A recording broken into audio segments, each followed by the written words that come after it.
A judge has unsealed a filing from prosecutors that alleges new details and evidence in the federal criminal case charging Donald Trump with plotting to overturn the 2020 presidential election.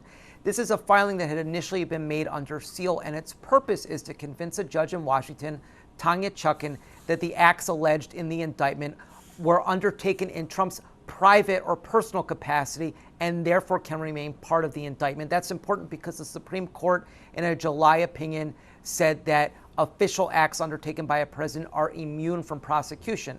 And so what this filing intends to do is to convince a judge that everything that Trump did in his failed effort to cling to power was done in his capacity as a private citizen as opposed to a president. And we're learning all sorts of new details that flesh out the portrait of Trump's efforts to cling to power. We're learning, for instance, about conversations he had with Mike Pence, where he was really animated and determined to get Pence on board with refusing to certify the counting of electoral votes. But you can see that January 6th and Trump's efforts to remain in power after the 2020 election really still factor into this presidential race. And those chain of events are part of the case that Democrats are making for trying to argue that Trump is unfit for power. And during the vice presidential debate this week, we in fact heard both candidates, Tim Walz on the Democratic side and J.D. Vance on the Republican side, talking about January 6th and responding to a question about those events. And so it really still very much matters